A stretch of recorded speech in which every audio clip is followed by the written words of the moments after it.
जैसे ही आपकी दृष्टि अंधेरे में एकाग्र होगी तो सुई की नोक के बराबर काले में भी काला बिंदु बड़ा चमकीला बिंदु होगा, तारे की तरह चम चम चम चम चमकेगा। वो चमकता हुआ बिंदु आपको सामने अंधेरे में दिखाई पड़ेगा, और जब वो चमकता हुआ बिंदु सामने दिखाई पड़ जाए तब आप अपनी दृष्टि को उस बिंदु पर एकाग्र करिएगा।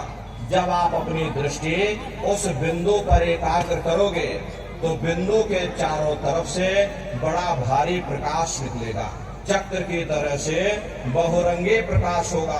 वो प्रकाश धीरे धीरे बड़ा होता चला जाएगा। साधक इतना मोहित हो जाता है कि बिंदु को तो छोड़ देता है और दाएं बाएं प्रकाश को देखने में लग जाता। जब आप दाएं बाएं प्रकाश को देखने में लग जाओगे, क्योंकि प्रकाश उस बिंदु से निकल रहा और आपने बिंदु को छोड़ दिया, प्रकाश को देखने में लग गए, तो प्रकाश भी गायब हो जाएगा, वो बिंदु भी गायब हो जाएगा, फिर अंतर में अंधेरा छा जाएगा, फिर आपको उतनी मेहनत करनी पड़ेगी। इसलिए दाएं बाएं बिल्कुल मत देखिएगा, आपका निशाना उस बिंदु पर टिका रहे जिसमें से वो प्रकाश निकल रहा। वही बिंदु दरवाजा है, वही बिंदु खिड़की है, उसी को हरि का द्वार यानी कि हरिद्वार कहा गया। बहुत विशाल वो दरवाजा, ये संसार कुछ नहीं है। ऐसे लाखों संसार इकट्ठे करके एक साथ दरवाजे के अंदर डाल दिए जाए, पता तक नहीं चलेगा। इतना विशाल वो हरि का द्वार तुम्हारे सब के अंदर बना हुआ है।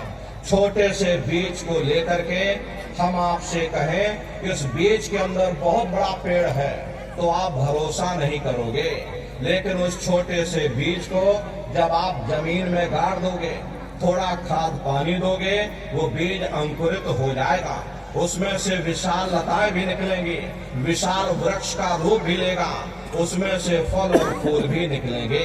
इसी तरह आप सभी के अंदर सुई की नोक के बराबर छोटे से छोटा बिंदु है, उस बिंदु के अंदर बड़े बड़े ब्रह्मांड बसे हुए हैं।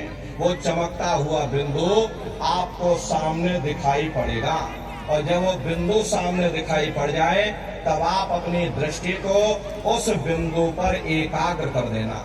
जब आप अपनी दृष्टि उस बिंदु पर एकाग्र कर दोगे तो वही बिंदु दरवाजा है, वो दरवाजा खुल जाएगा, ये शिव नेत्र खुल जाएगा, ये दिव्य दृष्टि खुल जाएगी और आप दरवाजे के अंदर दाखिल हो जाओगे।